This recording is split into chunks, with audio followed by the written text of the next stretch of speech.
நாம் வசிக்கக்கூடியதான இந்த உலகத்துக்கு மிஸ்ரலோகம் என்று பெயர். சாஸ்திரங்கள் இந்த உலகத்தை மிஸ்ரலோகம் என்று குறிப்பிடுறது.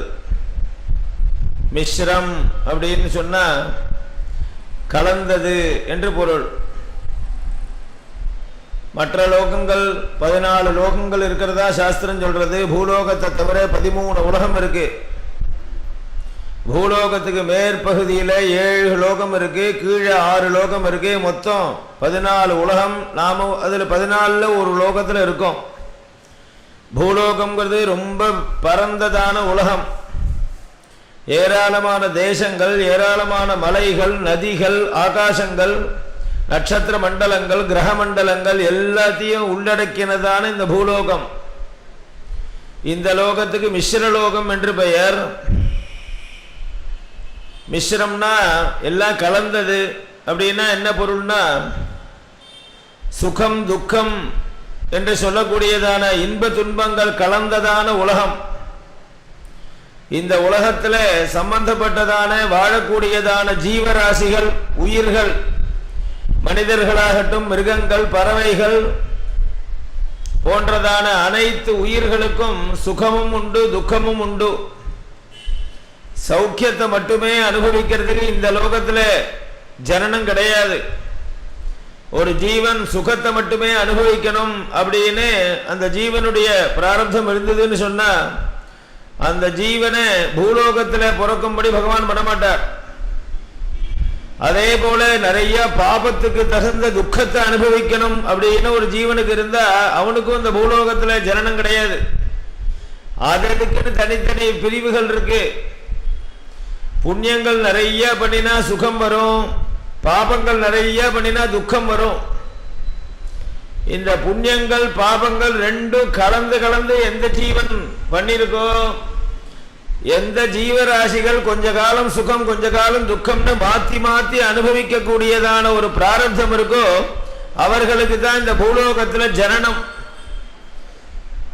இந்த அடிப்படையை புரிஞ்சுனுட்டா நமக்கு ஏன் துக்கம் வருது, நமக்கு ஏன் சுகம் வருதுன்னு குழம்பிக்க முடியாது. கேவல சுகத்தை மட்டும் அனுபவிக்கிறதுக்குன்னு ஒரு லோகம் இருக்கு. அந்த லோகத்தில் துக்கமே கிடையாது. புண்ணியங்கள் மட்டுமே பண்ணினவர்கள் பூரா அந்த லோகத்தில் தான் பிறப்பார்கள். அவர்களுக்கும் பிறப்பு உண்டு, இறப்பு உண்டு. அதே போல கேவல பாபங்களை ஒன்றினே பண்ணினவர்களுக்குன்னு தனி உலகம். எல்லாருக்கும் ஒரே ஜெயில் கிடையாது. அதிகமான குற்றங்கள் பண்ணவனுக்கு ஸ்பெஷல் ஜெயில். அதே மாதிரிதான் பாபங்கள் நிறைய பண்ணினவனுக்குன்னு தனி உலகம். கொஞ்சம் புண்ணியம் கொஞ்சம் பாபம் கலந்து கலந்து பண்ணினவனுக்குன்னு பூலோகம். அதனால இந்த உலகத்தை சாஸ்திரம் மிஸ்ரலோகம் என்று குறிப்பிடுறது. ரெண்டுமே மாறி மாறி அனுபவிக்கணும். ஒரு ஜீவனுக்கு எத்தனை வருஷம் வாழ்க்கையோ 100 வருஷம் உயிர் வாழக்கூடிய ஜீவன் இருக்கு. 1 மணி நேரம் 1 முகூர்த்த காலம் மட்டும்தான் அதுக்கு ஜீவன் அப்படிங்கிற கூட உயிர்கள் கூட இந்த பூலோகத்தில் இருக்கு. சின்ன புழுக்கள்லேருந்து ஆரம்பிச்சு பெரிய யானை பரியந்தம் உடலால பெரிய அமைப்பா இருக்கக்கூடிய ஜீவன்கள். எல்லா ஜீவராசிகளுக்கும் புண்ணியமும் உண்டு, பாபமும் உண்டு, சுகம் உண்டு, துக்கமும் உண்டு. புண்ணியம் மட்டும் பண்ணினவர்களுக்கு ஸ்வர்கலோகத்தில் வாசம். தேவர்கள்னு சொல்லக்கூடியவர்கள்லாம் புண்ணியசாலிகள். அவர்களுக்கு மரணம் உண்டு, பிறப்பு உண்டு. ஆனா என்ன கிடையாதுன்னு துக்கம் உண்டு கிடையாது. சௌக்கியமா இருப்பார்கள். சுகம் பண்ணினவர்கள் தேவதையா பிரகாசிப்பா. தேவதைகள்னு தனி ஜாதி கிடையாது. அதே போல துக்கம் பண்ணவர்கள்லாம் நரகத்துல வாசம். அதனால மிஸ்ரலோகத்தில் சுகதுக்கம் கலந்ததான உலகம். இவன் எவ்வளவு சுகம் இவன் அனுபவிக்கணும், எவ்வளவு துக்கத்தை அனுபவிக்கணும்னு இவனுடைய கர்மாயத்தமாக தீர்மானிக்கப்படுறது. இவனுடைய பிராரப்தமான கர்மா வசத்தினாலே முன் ஜென்மாக்கல்ல பல ஜென்மாக்கல்ல இவன் பண்ணினதான புண்ணிய பாப கர்மாக்களை ஒட்டி இவனுடைய சுகதுக்கங்கள் தலையில எழுதப்பட்டப்படுறது இவன் அனுபவிக்கிறான். சஞ்சிதம், பிராரப்தம், ஆகாமின்னு 3ஆக பிரிச்சுன்னு எல்லாத்தையும் அனுபவிக்கப்படுறது. புண்ணியமோ பாபமோ இப்படி நிறைய சுகமும் துக்கமும் கலந்து அனுபவிக்கும் போது பகவான் என்ன பண்றார், 100 வருஷம் ஒரு மனுஷன் வாழறான்னா முதல் 50 வருஷம் இவனுக்கு சுகமான ஜீவனம், பின்னாடி 50 வருடம் துக்கமான ஜீவனம்னு கொடுத்தா ஒருத்தராலையும் தாங்க முடியாது. அதிகமான சுகத்தையும் இவனால தாங்க முடியாது, அதிகமான துக்கத்தையும் தாங்க முடியாது. அதுக்காக என்ன பண்றார், ஒரு நாளுக்குள்ளேயே சுகம் துக்கம் மாற்றி மாற்றி வரா மாதிரி பண்றார் இவர்.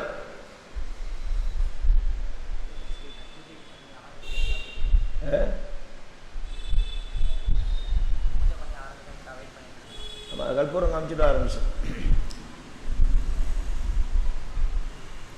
ஒரு நாளுக்குள்ளேயே கொஞ்சம் மத்தியானம் வரைக்கும் சுகம், மத்தியானத்துக்கு மேல துக்கம்ங்கிறது கூட இல்லை.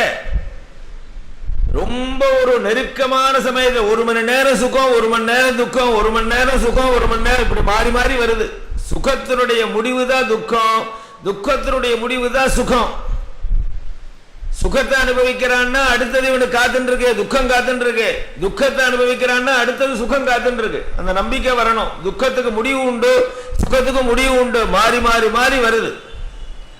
வரக்கூடிய துக்கத்தை தாங்கணுமே, துக்கத்தை அதனுடைய வேல்யூவை தாங்கிறதுக்காக சில உபாயங்களை வேதங்கள் சொல்றது. அதுக்கு பரிகாரம்னு நாம சொல்லுவோம். ஆனா உபாயம் அப்படிங்கிற சப்தம் தான் சரியான சப்தம். வழிமுறைகள், துக்கத்தை போக்கடிக்கக்கூடிய உபாயங்கள். துக்கமே வராம இருக்காது. வந்த துக்கத்தினுடைய வேல்யூவை குறைச்சிக்கலாம்.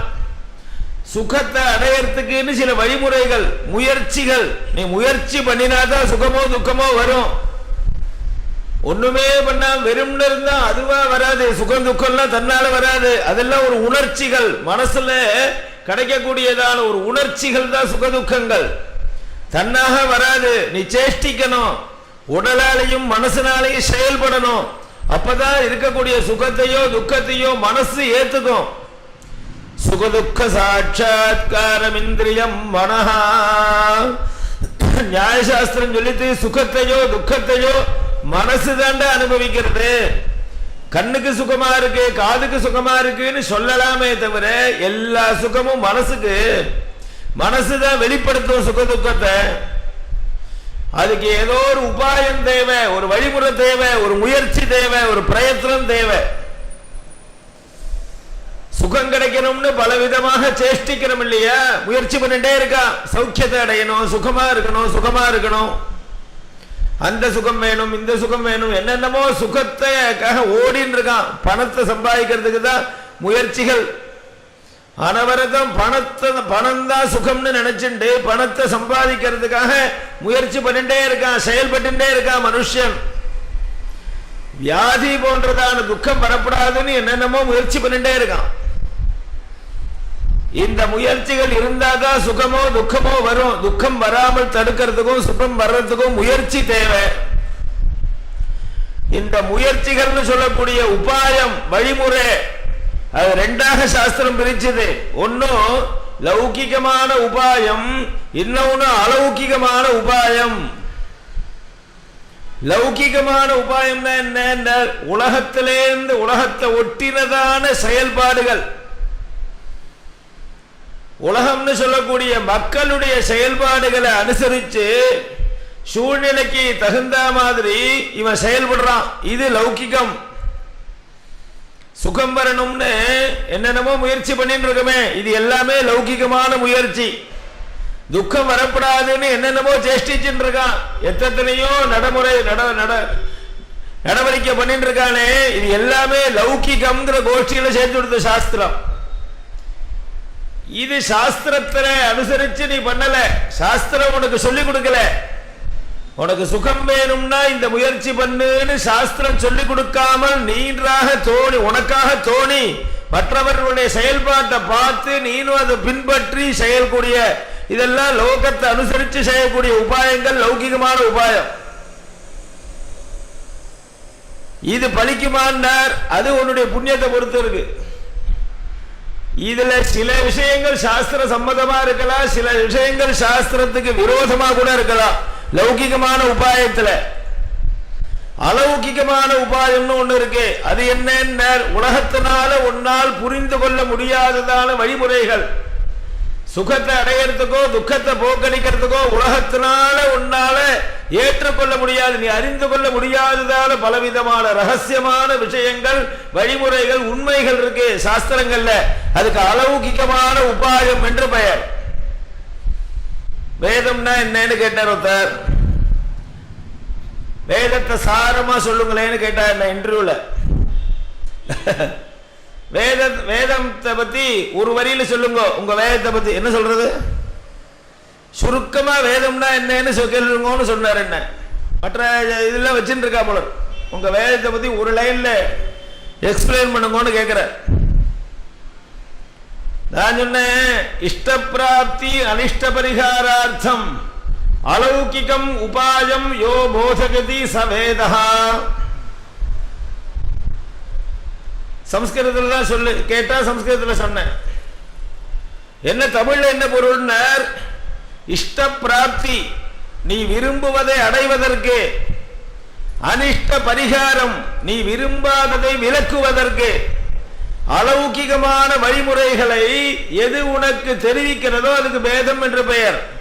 இஷ்ட பிராப்தி அனிஷ்ட பரிகாரார்த்தம் அலௌகிகம் உபாயம் யஹா வேதகதி சஹா வேதஹ. எது தெரிவிக்கிறதோ, எது உணர்த்துகிறதோ, எதை உணர்த்துறது, உபாயம் வழிமுறைகளை உணர்த்துறது. என்ன வழிமுறை, அலௌகிகமான உபாயத்தை, உலகத்தினால் நீ புரிந்து கொள்ள முடியாததான ஒரு உபாயத்தை உனக்கு தெரிவிக்கிறது. இதை அவலம்பிச்சா என்ன கிடைக்கும், ரெண்டு லாபம். ஒன்னு இஷ்ட பிராப்தி, சுகம் கிடைக்கும். நீ எதை விரும்புறியோ அது கிடைக்கும். அது சுகமாகவும் இருக்கலாம், துக்கமாகவும் இருக்கலாம். நீ எதை விரும்புறியோ கிடைக்கும், உன்னுடைய ஆசை கிடைக்கும். இன்னொன்னு அனிஷ்ட பரிகாரம். இஷ்ட பின்னம் அனிஷ்டம், விருப்பத்துக்கு மாறாமல் எது உண்டோ அதெல்லாம் விளக்கப்படும் உங்ககிட்ட இருந்து. ரெண்டு தானே தேவை, சுகம் வேணும், துக்கம் வரக்கூடாது. ரெண்டு எண்ணங்கள் தானே எல்லாருடைய எண்ணமும் ஒரு விஷயத்துல ஒன்னா இருக்கு. வெவ்வேறு விதமான பெயர்கள், வெவ்வேறு விதமான உருவங்கள், வெவ்வேறு விதமான செயல்பாடுகள், வெவ்வேறு விதமான அங்க அமைப்புகளோடு இருக்கக்கூடிய இத்தனை மனிதர்கள், இத்தனை ஜீவராசிகளுக்கும் ஒண்ணுல ஒண்டி ஒரு ஒற்றுமை சொல்லு அப்படின்னு கேட்டா மனதில் நினைக்கக்கூடிய ஒரே விதமான எண்ணம். என்ன எண்ணம்னா, சுகம் மே பூயாது துக்கம் மே மாபூத். சுகம் எனக்கு வேண்டும், துன்பம் எனக்கு வரக்கூடாது. இந்த எண்ணம் யாருக்கு இல்ல, குழந்தைக்கு இருக்கு, பெரியவருக்கு இருக்கு, வயசானவாளுக்கு இருக்கு, ஆணுக்கு இருக்கு, பெண்ணுக்கு இருக்கு, நம்ம பார்த்து மாட்டுக்கு கொடுக்கு, நாய்க்குட்டிக்கு இருக்கு, பூனைக்குட்டிக்கு இருக்கு, கொசுக்கு கூட இருக்கு. நான் சௌக்கியமா இருக்கணும், எனக்கு துக்கம் வரக்கூடாது. ஆனா அதுக்கான வழிமுறைகள் தான் போறது தப்பு. லௌகிகமான உபாயத்தை அவலம்பிச்சு அதுக்கு என்ன பண்றது அவளுக்கு தெரியல. வேதம் சொல்லி கொடுக்கிறது அலௌகிகமான பரிகாரம். உனக்கு எப்படிப்பட்ட துக்கத்தையும் போக்கடிக்கிறதுக்கு வேதத்துல உபாயம் இருக்கு. எப்படிப்பட்ட சுகத்தையும் நீ அடையறதுக்கு வேதத்துல உபாயம் இருக்கு. அதுதான் வேதத்தினுடைய லட்சணமே. அதுதானே வேதங்கள்ல இல்லாததான விஷயமே இல்லை. வேதங்கள்னு சொன்னா சாஸ்திரமும் வேதங்களுக்குள்ள அடக்கம். வேதா சாஸ்திரம் பரம் நாஸ்தி, விஷ்ணுதாசராமன் சொல்றது. சாஸ்திரம்னு சொன்னா வேதத்துக்கு தாண்டா சாஸ்திரம், சாஸ்திரம்னு பேரு. வேதத்தை காட்டி உயர்வான சாஸ்திரம் உண்டா? சாசனாத்து சாஸ்திரம். அதனால அப்படி பலவிதமான உபாயங்கள், எல்லாத்துக்கும் வைதிகமான அலௌகிகமான உபாயம் என்ன சொல்லியிருக்குன்னு நம்ம தெரிஞ்சுக்க வேண்டாமா? வேதத்தை நம்பி ஜீவிக்கக்கூடிய நம்மளுடைய வாழ்க்கையில ஏற்படக்கூடிய சுகத்தை அடையறதுக்கு, ஏற்படக்கூடிய துக்கங்களை போக்கிக்கிறதுக்கு வேதங்கள் என்ன சொல்லியிருக்கு அப்படின்னு நாம தெரிஞ்சுக்க வேண்டாமா? நாம உலகத்தை அனுசரிச்சு நம்மளுடைய புத்தி சக்திக்கு தகுந்த மாதிரி ஒரு வழிமுறையை கற்பிச்சுட்டு இருக்கோம். ஆனா அலௌகிகமான உபாயங்கள் வேதங்கள் நிறைய சொல்லியிருக்கேன். உனக்கு தெரியாது, புத்திக்கு அப்பாற்பட்டது, பிரத்யக்ஷத்துக்கு தெரியாது, அனுமானத்துக்கு தெரியாது, ஊகிச்சு கூட நீ தெரிஞ்சுக்க முடியாது. அதெல்லாம் வேதம் சொல்றது. எதுனால எது நடக்கும்னு வேதம் ஒரு முடிச்சு போட்டு லிங்க் பண்ணி சொல்லிட்டே இருக்கு. நமக்கு தெரியுமா? அது 6 விதமான இடங்கள்ல அக்னி இருக்கு, நெருப்பு இருக்குன்னு வேதம் சொல்றது. நமக்கு தெரியுமா? ரிசர்ச் பண்ணி கண்டுபிடிக்கலாம். ஆயிரக்கணக்கான வருஷங்கள், யுகங்கள் ஆகும். நெருப்பு எங்க இருக்கு, கரண்ட் எங்க இருக்குன்னு வேதம் சொல்றது. மனுஷனுடைய உடம்புல கரண்ட் இருக்குன்னு சொல்றது. நெருப்பு இருக்கா இல்லையா? மனுஷனுடைய உடம்புல நெருப்பு, நெருப்புமயமான உடம்பு. வயத்துல நெருப்பு இருக்கிறதுனால தானே சாப்பிட்ட வஸ்துக்கள்லாம் ஜீரணம் ஆறுது. கரும்பை திங்குறான் பொங்கல் அன்னைக்கு, நல்லா ஜீரணம் ஆறுது. கட்டு கரும்பை கடிச்சு கடிச்சு திங்குறான், ஜீரணம் ஆறுது. பூசணிக்காய் என்ன, பறவைக்காய் என்ன, எதை சாப்பிட்டாலும் ஜீரணம் ஆறுது. எல்லா பழங்களும் ஜீரணம் ஆறுது. பப்பாளி பழம் ஜீரணம் ஆறுது. மாசம் நெருப்பு இருந்தா தானே சுவாமி எரிக்க முடியும். வயத்திலேயே நெருப்பு இருக்குங்கிறது, வயத்திலேயே கரண்ட் கண்டுபிடிக்கலாம். கரண்ட் உடம்புலயே இருக்கு, இனிமே தனியா சார்ஜர் போட வேண்டாம், உடம்புலயே கட்டிண்டா போறோம், செல்போன் சார்ஜ் ஆயிடும் வருங்காலத்துல. வயத்திலேயே கரண்ட் இருக்குங்கிறது சாஸ்திரம். ஜலத்துல நெருப்பு இருக்குங்கிறது நமக்கு தெரியுமா? மேலோட்டமா நாம என்ன புரிஞ்சுட்டு இருக்கோம்? ஜலமும் நெருப்பும் சத்ரு.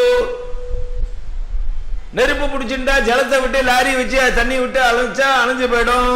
அதனால நெருப்பை அணைக்கக்கூடிய வஸ்து சத்ருன்னு நினைச்சுட்டு இருக்கோம். ஆனா ஜலத்துக்குள்ளேயே சத்ரு கரண்ட் இருக்கு, நெருப்பு இருக்குன்னு சாஸ்திரம் சொல்றது. இந்த சாஸ்திரம் சொல்ற வழிமுறைகளை ஆலோசனை பண்ணி பரிசீலிச்சு நம்ம தெரிஞ்சுக்கலாமே தவிர எடுத்த உடனே தெரியாது. மரங்களுக்குள்ள நெருப்பு இருக்குங்கிறது சாஸ்திரம்.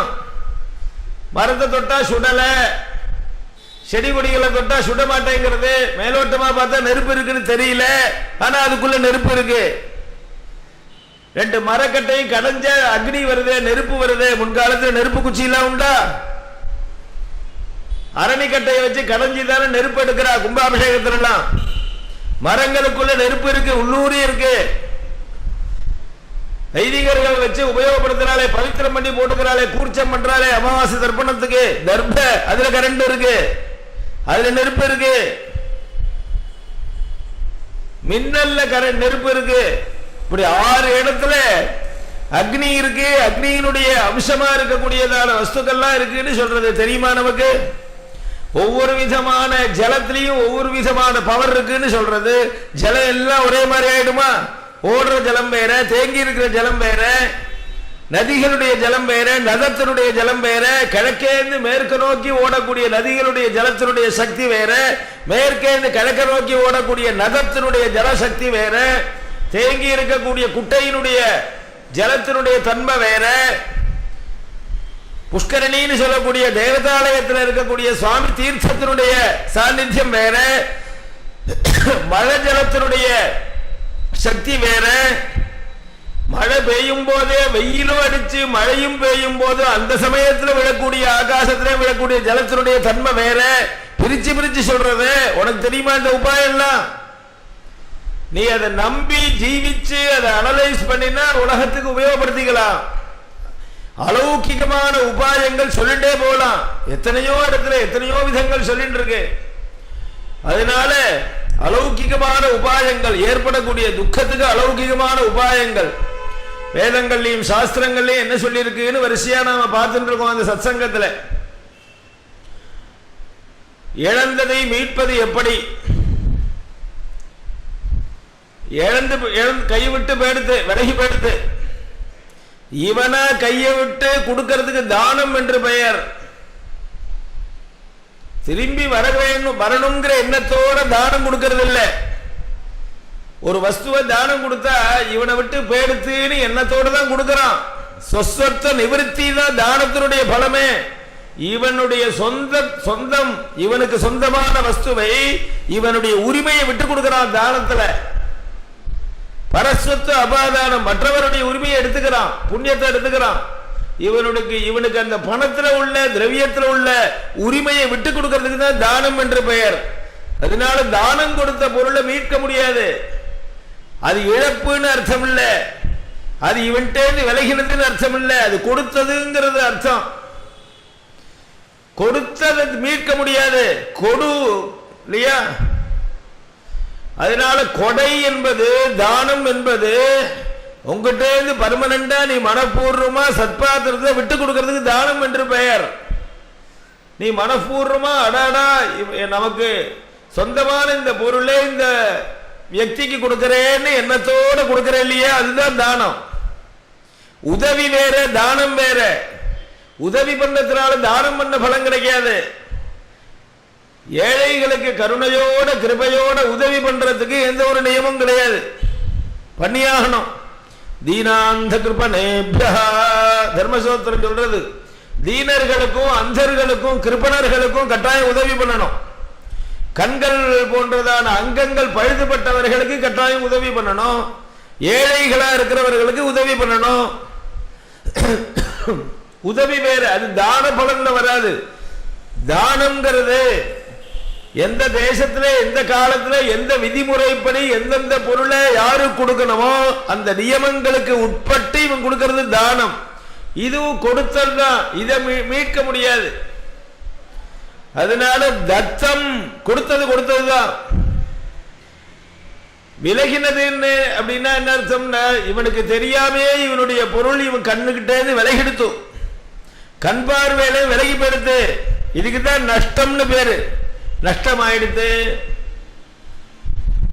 ₹1,00,000 நஷ்டம். அப்படி ஏதோ ரூபாய் நஷ்டம் ஆயிடுத்துன்னா நச அதரிசனங்கிற தாதுலேருந்து காணாமல் போயிடுத்து, நஷ்டமாயிடுத்து. இவனுடைய பொருள் பணமோ திரவியமோ சொர்ணமோ தங்கமோ வஸ்திரமோ இல்ல மனுஷர்களோ காணா போயிட்டா. ஆத்திலேயே பெரியவர் ஒருத்தர் இருந்தார், திடீர்னு வெளியிலே போனார், வரல, திரும்பி வரல, காணா போயிட்டா. நஷ்டம். நஷ்டம்னா செத்து போயிட்டான்னு அர்த்தம் இல்ல, காணாமல் போயிட்டா. உன் கண் பார்வையிலிருந்து மறைஞ்சு போயிருக்கா. அதர்சனம் லோபகா, கண்ணால பார்க்க முடியல அப்படிங்கிறதுக்கு தான் நஷ்டம் என்று பெயர். உன்னால பார்க்க முடியல, யாரோ ஒருத்தருடைய பார்வைக்கு உட்பட்டதா தான் அந்த பொருள் இருக்கு. உனக்கு நஷ்டமான திரவியம் யாரோ ஒருத்தருக்கு தரிசனமா தான் இருக்கு, உன்னால பார்க்க முடியல. அதனால யாரோ ஒருத்தர் கலங்கி போயிட்டாருன்னா நஷ்டம்னு பேரு. பணம் போச்சுன்னா நஷ்டம்னு பேரு. பணம் நஷ்டமாயிடுச்சு, திரவியம் நஷ்டமாயிடுது. இதை திருப்பி எப்படி நாம ரெக்கவர் பண்றது அப்படிங்கிறதுக்கான ஒரு இது ஒரு துக்கம் தானே. நஷ்டமானதுங்கிறது ஒரு துக்கம். இந்த துக்கத்தை எப்படி ரெக்கவர் பண்றது அப்படின்னு சாஸ்திரங்கள் வழிமுறைகள் சொல்லி இருக்கு.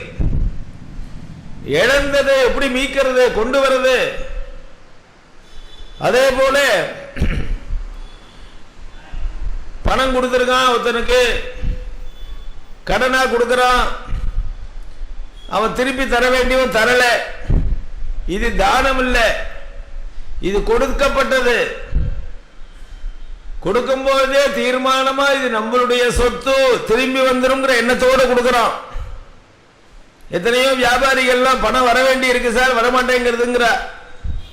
நிறைய கிரெடிட் கொடுத்துட்டோம், கடன் கொடுத்துட்டோம், ஆயிரக்கணக்கில் வரணும், லட்சக்கணக்கில் வரணும், பல நாள வரமாட்டேங்கிறது.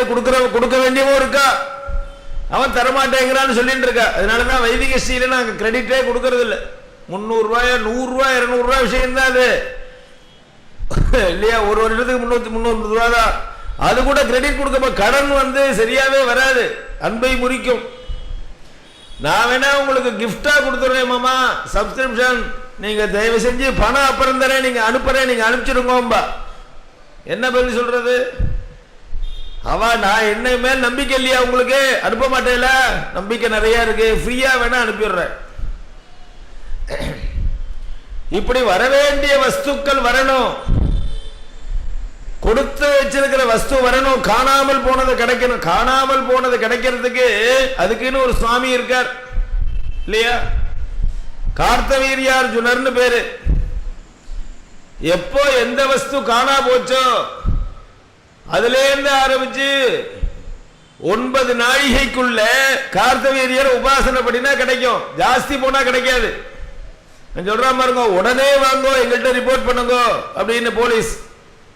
எத்தனைக்கு எத்தனை சீக்கிரமா நாம கார்த்தவீரியரை உபாசிக்கிறோமோ உடனே ரெக்கவர் பண்ணிடலாம். பாஹா சஹஸ்ரராஜது பகுதல சிகோத்தாம கல்பாந்த வன்னி க்ரூராகார பிரதீபாம் குஷகலித மகாத்வாந்த தந்தாவலேந்திரம் क्रूरं क्रूराट्टहासाकुल विसृत मृगस्तेन वेदालभूत व्यालाद्यं स्यन्दनस्थं विबुध मुनिनुतं कार्तवीर्यं नमामि. 1000 கைகளோட தேர்ல உட்கார்ந்து ஏராளமான மகரிஷிகள் சேவிக்கிறவராக क्रूரத்தோட உக்கிரமாக பிரகாசிக்கக்கூடிய கார்த்தவீரியரை ஸ்மரணம் பண்ணணும்னு இருக்கு. அவரை உடனே ஸ்மரணம் பண்ணிட்டா நஷ்ட திரவியம் உடனே கிடைக்கும். எங்க இருக்கு அப்படின்னு நஷ்டம்னா என்ன, கண்ணுக்கு தெரியாம இருக்குன்னு தெரிய ஆரம்பிச்சிடும். தியான மாத்திரேன ரக்ஷா ஸ்யாத் சுமஹத்சு பஜேஸ்வமி சோரைர்ஹிருதம் ததா திரவியம் சத்யோ ஜாதி பிரகாசதா. 32 எழுத்து உடையதான ஒரு ஸ்லோகம். 32 அக்ஷராத்மக மந்திரஹ. அந்த ஸ்லோகத்துக்கே மந்திரம் என்று சொல்றார் சாஸ்திரத்துல. அந்த 32 எழுத்து உடையதான ஒரு மந்திரத்தை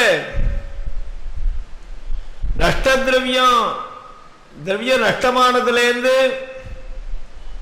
உடனே அந்த மந்திரத்தை ஜபம் பண்ணினா உடனே அது எங்க இருக்குன்னு தெரியும். கொண்டு வந்து கொடுத்துறாது மந்திரம். சந்தோஷம். அதுவே கொண்டு வந்து கொடுக்காது. சத்யோஜாதி பிரகாசதாம் தியான மாத்திரேன ரக்ஷா ஸ்யாத் சுமஹத்சு பவேஸ்வபி. எவ்வளவு அளவுல எவ்வளவு பெருசா இருந்தாலும் 1000 ரூபாய்க்குள்ள தொலைஞ்சு போனா தான் கிடைக்கும். 1,00,000 ரூபாய் தொலைஞ்சு போனா இந்த மந்திரம் பலிக்காது அப்படிங்கிறது இல்ல. சுமஹத்சு பவேஸ்வபி. எவ்வளவு அளவுல பெருசா இருந்தாலும் எவ்வளவு பெரிய ஆகாரமா இருந்தாலும் அது எங்க இருக்காங்கிறது உனக்கு சமாச்சாரம் வரும். இந்த இடத்துல இருக்கு. கெட்டு போனவர் இந்த இடத்துல சுத்தின்னு இருக்கார். எத்தனையோ குழந்தைகள்லாம் காணா போறது திருவிழால. தெரிய வேண்டாமா, பெரியவரே காணாம போயிடுறா. சோரைர்ஹிருதம் ததா திரவியம் சத்யோ ஜாதி பிரகாசதாம். இது ஜபம் பண்ணு தத்தாத்ரேய மகர்ஷியினால கண்டுபிடிக்கப்பட்டதான இந்த அபூர்வமான மந்திரம். இது ரொம்ப பலம் ஜாஸ்தி. இது யாரு வேணாலும் ஜபம் பண்ணலாம். இதுக்கு ஒன்றும் அங்கன்யாசம் கரண்யாசங்கள் தியான ஸ்லோகங்கள் குருமுகோ உபதேசங்கள் பண்ணினா விசேஷம் இல்ல. அந்த வஸ்து எங்க இருக்குன்னு கிடைச்சா போராது. ஏன் உங்க திருட்டு போயிடுது, காணா போயிடுது. காணா போன திரவியம் ஏதோ ஒரு இடத்துல கிடக்கு. கார திருடின்னு போயிட்டா மட்டும் இந்த மந்திரம் ஜபம் பண்ணினா அப்புறம் ஏதோ ஒரு அவுட்டர் ஸ்டேஷன்ல அந்த இடத்துல அனாமத்தா உங்க திருடப்பட்ட கார் கிடைக்கிறதுன்னு போன் வருது. அவர் சொன்னார், கார் நீங்க சொன்னபடி ஜபம் பண்ண கிடைச்சிருது மாமா, ஆனா திருடினவன் கிடைக்கலையே, விட்டுட்டேன்னு. உனக்கு சோரனோட கூடிய சௌரகிருத திரவியம் கிடைக்கணும்னா அதுக்கு ஒரு உபாயம் சொல்லியிருக்கார். திருடனவனும் கிடைக்கணும், திருடின திரவியமும் கிடைக்கணும். திருட்டு போன இழந்து போன நஷ்டமானதான வஸ்துவும் கிடைக்கணும். அது யார் மூலமா நஷ்டப்பட்டோ அவனும் கிடைக்கணும். அப்படின்னா என்ன இருக்கு? சோரைர்ஹிருதஸ்ய திரவியஸ்ய ஸ்தானம் ஸ்பிருஷ்ட்வா ஜபேன் மனும் சத்ய பிரகாசதாம் ஜாதி திருதினாதி வசபேதி ச. அதுக்கு என்ன பண்ணணுமா? எந்த இடத்திலேருந்து அவர்கள் காணா போனார்களோ, எந்த பிரதேசத்திலேருந்து அந்த குழந்தை கெட்டு போச்சோ இல்ல பெரியவர் கலை போனாரோ, அதுவா திரவியமானது திருடப்பட்டதோ, லாக்கர்ல வச்சிருக்கான் திருடு போயிடுத்து, பீரோல வச்சிருக்கான் திருடு போயிடுதுன்னா பீரோவை அந்த பிரதேசத்தை தொட்டுண்டு இந்த மந்திரத்தை ஜபம் பண்ணணுமா? சோரைர்ஹிருதஸ்ய திரவியஸ்ய ஸ்தானம் ஸ்பிருஷ்ட்வா ஜபேன் மனும்.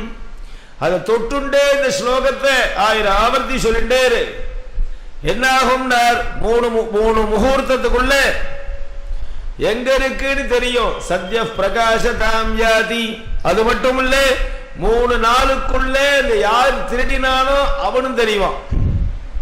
திருதினாசி வசமே திஜ நஷ்டத்ரவ்யஸ்ய சித்தி ஸ்யாத் ஜபமாத்ரேன தக்ஷணாத் சோரைர்ஹிருதஸ்ய திரவ்யஸ்ய வினிஷ்டஸ்ய அதவா சதம். அபூர்வமான மந்திரம். 1000 கைகளோட கூடினதான கார்த்தவீரியன் அப்படிங்கிற ஒரு தேவதை சஹஸ்ரநாமம் கூட இருக்கு கார்த்தவீரியருக்கு. அப்படி ஜபம் பண்ணி கிடைக்கலன்னா என்ன பண்றதுன்னார்? சுவாமி சன்னதியில ஜபம் நெய் தீபம் ஏற்றி வச்சுட்டு கார்த்தவீரிய சஹஸ்ரநாமத்தை பூரா ஜபம் பண்ணு. சஹஸ்ரபாகும் சசரம் சசாபம் ரத்தாம்பரம் ரத்ன கிரீட குண்டலம் சோராதி துஷ்ட பஜனாசனமிஷ்டதம் தம் தியாஜேன் மகாபல விஜృంభిத கார்த்தவீரியம். அந்த இடத்தை தொட்டும் ஜபம் பண்ணணும். இல்லாட்டா இந்த கெட்டு போன திரவியத்தினுடைய மிகுதி இருக்குமே, ஏதோ அது வச்சிருந்ததான ஒரு பாத்திரம், ஒரு பையி, ஒரு பொட்டி, பணம் வச்சிருந்தான பொட்டி, கெட்டு போன பணம் வச்சிருந்த பொட்டி, அது தொட்டு பண்ணு. அந்த எடுத்துன்னு போனவன் மூணாவது பிரயோகம் ஒண்ணு இருக்கு. அது என்ன? கெட்டு போன திரவியம் கிடைக்கும், கெட்டு போனவனும் கிடைப்பான். கெட்டு போனவனுக்கும் கெடுதலை உண்டாக்குறதுக்கு ஒரு மந்திரம் சொல்ற. அவனுடைய பாகுல ஸ்தம்பிச்சு போயிடும், வாக்கு ஸ்தம்பிச்சு போயிடும்.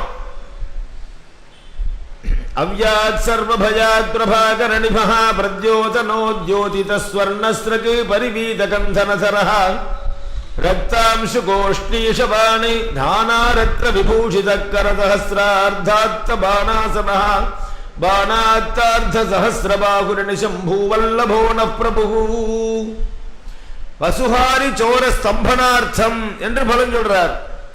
நம்மளுடைய திரவியத்தை எவன் அபகரிச்சானோ அவனை ஸ்தம்பிக்க பண்ணிடும், அவனுடைய புத்தியே ஸ்தம்பிக்க பண்ணும். அவன் என்ன பண்றதுன்னு தெரியாம முழிக்கிற சூழ்நிலை வந்துடும். ஏதோ ஒரு திரவியத்திலே பணத்தை திருடிட்டான், அபகரிச்சுன்னு போயிட்டான், அதுக்கப்புறம் அவன் புத்தி மாந்தியம் வந்துடும். இதை என்ன பண்றதுன்னு தெரியாம அவன் திணறும் போது அவன் பிடிபட்டுருவான். அப்படிங்கிறதுக்காக இந்த உபாயத்தை சொல்றார். மாகிஷ்பதிங்கிற தேசத்தினுடைய அரசனாக பிரகாசிக்கக்கூடிய கார்த்தவீரியார்ஜுனன், ரேவா நதியில ஜலக்கிரீட பண்ணிட்டு இருக்கக்கூடிய கார்த்தவீரியார்ஜுனர், ஹேகே தேசத்துக்கு அதிபதியாக பிரகாசிக்கிறவர். இப்படி இல்ல அவரை ஸ்தோத்திரம் பண்ணி அவரை ஜபம் பண்ணி அந்த மந்திரத்தை ஜபம் பண்ணலாம். ஜபம் பண்ணியும் கிடைக்கல. ஏன்னா ஒரு மந்திரத்தை பிரயோகம் பண்ணி ஒரு வஸ்துவை அடையறதுக்கு பல பிரதிபந்தகம் இருக்கு. அந்த பிரதிபந்தகத்தில் ஏதாவது இருந்ததுனால மந்திரம் சரியானபடி அந்த குறிப்பிட்ட நேரத்தில் பலிக்கலைன்னா என்ன பண்றது? ஹோமம் பண்ணு. சாயங்கால வேலையில பகல் முழு உபவாசம் இருந்து சாயங்கால வேலையில அஸ்தமனத்துக்கு அப்புறம் எரும மாட்டு பால்லேருந்து ஏற்படுத்தப்பட்ட வெண்ணெயிலேருந்து ஏற்படுத்தப்பட்ட நெய், எரும மாட்டு நெய், அதை வச்சு அபாமார்க்கம்னு சொல்லக்கூடியதான சீந்து கொடி சமைத்த வச்சு அக்னியில் ஹோமம் பண்ணணுமா. அந்த மந்திரத்தினால ஹோமம் பண்ணினா உடனே பலிக்கும்ங்கிறார். 3 நாள்ல பலிக்கும். இப்படி அலௌகிகமான உபாயம், இதெல்லாம் நம்பிக்கையோடு பண்ணணும். அதான் சொன்னேன் நான் ஆரம்பத்திலே, லௌகிகமா இந்த வழிமுறைகள் நமக்கு தெரியாது, வேதங்கள்ல சொல்லி தரது. நஷ்டத்ரவ்யஸ்ய லாபோகி சுந்தர பரிகீர்த்திதா. சுந்தரகாண்டம் சுந்தரகாண்டம்னு சொல்லிட்டு இருக்கோம் ராமாயணத்துல. சுந்தரம்னா அழகுன்னு ஒரு அர்த்தம், இன்னொரு அர்த்தம் கெட்டுப்போன பொருள் கிடைத்தல் என்று ஒரு பொருள் இருக்கு. சுந்தரஹா நஷ்டத்ரவிய லாபத்துக்கு சுந்தரம்னு பேரு. கெட்டு போனதெல்லாம் கிடைச்சுதான் சுந்தர காண்டத்தினாலதான் இல்லையா. ராமர் இழந்துட்டார், பத்னிய மனைவியை இழந்துட்டார், நஷ்டமாயிட்டா. சீதை காணா போயிடுத்தா. இவர் கண் பார்வையில இருந்த சீதை ராவணனால் அபகரிக்கப்பட்டா, கண் பார்வையிலே விலகி போயிடுத்தா. அதுதான் நஷ்டம். சீதை நஷ்டமாயிட்டா, அதர்சனமாயிட்டா. மறுபடியும் சீதை கிடைச்சதுக்கு காரணமே இந்த சுந்தர கண்ணம், ஆஞ்சநேயர் தானே. அதனால சொல்றது சாஸ்திரம், நஷ்டத்ரவிய கிடைக்கணும்னு சொன்னா இந்த சுந்தர காண்டத்தை பாராயணம் பண்ணு. பூர்த்தியாக மனசில் நினைச்சிட்டு 7 நாள்ல சுந்தர காண்டத்தை பாராயணம் பண்ணலாம். பண்ணினா நிச்சயம் கிடைக்கும்ங்கிற பௌராணிகமான உபாயம். ஏற்கனவே பார்த்தது தாந்திரிகமான வழிமுறைகள், எல்லாம் வேதத்தினுடைய அங்கம் தான். புராணங்கள், தந்திர சாஸ்திரங்கள், ஜோதிஷ சாஸ்திரம் எல்லாமே வேதத்தை சேர்ந்ததுதான். வேதம்ங்கிற பெயர்ல தான் நாங்கெல்லாம் சொல்லுவோம். வேதம், வேதாங்கம். பௌராணிகமான உபாயம், புராணத்தில் சொல்லப்பட்ட வழிமுறைகள் என்ன? ராமாயணத்தில் உள்ள சுந்தர காண்டத்தை ததோ ராவண நீதாயாக ஆரம்பிச்சு 68 சர்க்கத்தையும் வால்மீகி ராமாயணத்தை யதாவத்தா பாராயணம் பண்ணினா இழந்த திரவியம் உனக்கு வரும், வரவேண்டிய திரவியம் வரும். டெய்லி கொஞ்சமாவது பாராயணம் பண்ணிட்டு வருது. ஒரு நாள்ல பாராயணம் பண்ண முடியாட்டாலும் புனர்வசுல ஆரம்பிச்சு புனர்வசு வரைக்கும் 27 நாளைக்கு பாராயணம் பண்றது. கல்கண்டு, திராட்சை, காய்ச்சினதான பசும்பால், ஏலக்காய், பச்சைகள் பூரம் போன்றதான வாசன திரவியங்கள் போட்டு கொதிக்க கொதிக்க சுவாமிக்கு நைவேத்தியம் பண்ணணுமா. ஆஞ்சநேய சுவாமி படத்தை வச்சு இதை நைவேத்தியம் பண்ணிட்டு சுந்தரகாண்டத்தை பாராயணம் பண்ணினா நஷ்டத்ரவிய லாபம். சுவாமியே கொண்டு வந்து கொடுத்துருவார். ஜீவனையே, ஜீவாத்மா பரமாத்மாவையே ஒன்னா சேர்த்து வச்ச ஆஞ்சநேயர் நம்பாத்துக்குள்ளே இருந்து பிரிஞ்சு போனதான குழந்தைகளையும் பெரியவர்களையும் கொண்டு விட மாட்டார்களா? உபாயமே இவ பண்றதில்லை. ஆத்துல இருந்து கிளம்பி போயிட்டார் மாமா, ரொம்ப நாளாச்சு எங்க ஆத்துல ஒரு தாத்தா காணா போய், நீர் என்னையா பண்ணினீர்? ஒண்ணும் பண்ணல. இப்ப எங்க இருக்கார் தெரியல. உட்கார்ந்துட்டே இருந்தா தெரியுவாளா? லௌகிகமான உபாயத்தை நீ பண்ணுப்ப. போலீஸ் ஸ்டேஷன் போடுறது, கம்ப்ளைண்ட் கொடுக்கிறது, திருட்டு சம்பந்தமா கண்டுபிடிக்கிறதுக்கான லௌகிகமான உபாயங்களோட கூட அலௌகிகமான உபாயத்தையும் நீ சேர்ந்து கடைபிடிச்சா சீக்கிரம் பலிக்கும். மனுஷ பிரயத்தனம் தான் துக்க விமோசனத்துக்கு காரணம். முயற்சி பண்ணிட்டே இருக்கணும் இல்லையா? இது பௌராணிகமான உபாயத்தை சொல்றார். மகாபாரதத்தில் கூட கிருஷ்ணர்கிட்ட உள்ள சூரியனுடைய ஒரு பொருள், அது செமந்தகமணின்னு பேரு, சூரியனால கொடுக்கப்பட்டது. அந்த செமந்தகமணிங்கிற அபூர்வமான ரத்னம் அது இருக்கிற இடத்துல தினசரி கிலோ கணக்கில் தங்கம் வரும். அது குட்டி போட்டுட்டே இருக்கும். ராஜா வச்சுட்டு இருந்தா திடீர்னு கெட்டு போயிடுத்து, அந்த ரத்னத்தை காணும். செமந்தகமணி காணா போயிடுது. இது காணா போயிடுத்துன்னு உடனே யாருக்கு இதை திருடி இருப்பான்னு இப்படியே ஆலோசனை பண்ணினா, கடைசியில கிருஷ்ணர் தான் திருடிட்டான்னு பழி சுமத்திட்டா. காரணம் என்ன? கொஞ்ச நாள் முன்னாடி கிருஷ்ணர் வந்து அந்த ராஜா கிட்ட, இந்த மணி ரொம்ப நன்னா இருக்கு, செமந்தக மணி, தினசரி இத்தனை பாரம் தங்கத்தை வருஷிக்கிறது, உற்பத்தி பண்றது, அது எனக்கு கொடுத்துடு என்று துவாரகாதீசனா இருக்கக்கூடிய கிருஷ்ணன் கேட்டான். தரமாட்டேன்னு விட்டாங்க. கொஞ்ச நாள்ல கெட்டு போயிடுது. கிருஷ்ணர் கேட்டு நாம கொடுக்க மாட்டோம்னு சொல்லியிருக்கோம். இப்போ அது காணும். கிருஷ்ணர் தான் எடுத்திருக்க. ஒருத்தர் ஒரு வஸ்துல ஆசைப்பட்டார், கிடைக்கல, அவர் திருட்டின்னு போயிருப்பார். உடனே கிருஷ்ணர் தலையில பழி விழுந்துடுத்து.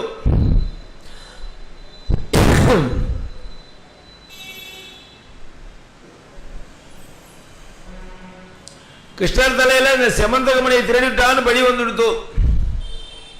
அவர் பேசாம பொறுமையா இருந்தார். காலம் எல்லாத்துக்கும் பதில் சொல்லணும். மணியும் காணும். இந்த மணியே என்னாச்சுன்னு பிரசேனன்னு ஒருத்தன் இந்த மணியை போட்டுண்டு மணியை திருடினவன் காட்டுக்கு வேட்டையாட போனான். அவன் எடுத்தான்னு ஒருத்தருக்கும் தெரியாது.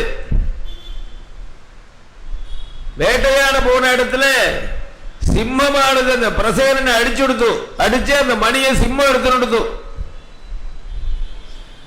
சிம்மம் எடுத்துட்டு இந்த மணியை கொண்டு போன உடனே ஜாம்பவான்கிற ஒரு கரடி, அவர் இந்த சிம்மத்தை அடிச்சு அந்த மணியை பிடிக்கின்றார். சில வஸ்து இருந்தா சண்டை வந்துட்டே இருக்கும். அது நகர்ந்த தொலைஞ்சா நல்லதுன்னு பேசாம இருக்கணும்.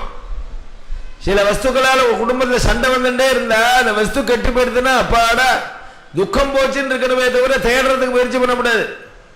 இந்த செமந்தக மணியை யாரெல்லாம் எடுத்துட்டாலும் எல்லாருக்கும் ஒரு ஆபத்து வந்துட்டே இருக்கு. பிரசேனை எடுத்துன்னு போனா அவனை சிம்மம் அடிச்சது. அந்த சிம்மத்தை அடிச்சு ஜாம்பவான் புடிங்கின்றார். ஜாம்பவான் என்ன பண்ணார்? தன்னுடைய குழந்தைக்கு விளையாட்டு சாமானா இருக்கட்டுமே மணியை வச்சுட்டு இருக்கார். இப்படி இருக்கும்போதுதான் கிருஷ்ணர் வந்து தேடிட்டு போய் நம்ம மேல வந்த அபவாதம் இதை நாம தான் போக்கடிக்கணுங்கிறதுக்காக காட்டுக்கு போய் வரிசையா சிம்மத்தினுடைய காலடி எல்லாம் வச்சு கண்டுபிடிச்சு இப்படியே ஜாம்பவான போய் அடைஞ்சு குகையில போய் ஜாம்பவானை பார்த்து இந்த மணிக்காக அவரோட யுத்தம் பண்ணி மணியை மீட்டுன்னு வந்து அபவாதத்தை நீக்கின்ற அப்படின்னு மணி சரித்திரம். செமந்தக உபாக்கியானம்னு பேரு. விஸ்தாரமா இருக்கு இந்த கதை. இந்த கதையே நாம படிச்சாலோ யார் மூலமாவது பெருசா விஸ்தாரமா காதால கேட்டாலோ கெட்டு போன வஸ்துக்கள் கிடைக்கும். அதோட நாம தான் திருடிட்டோன்னு ஏதாவது பழி சொல்லு நம்ம மேல சந்தேக பார்வை இருந்தா விலகும். இது பௌராணிகமான உபாயங்கள். வேதத்திலேயே நேரடியா ஒரு உபாயம் சொல்லி இருக்கு. யஸ்மை பிரத்தமி வசத் ந பிரதீயேத இந்திரமேவ பிரதாத ரக்கஸ்வேன பாகதே ஜேனோபதாவதி சஜேவாஸ்மை பிரதாபயதி.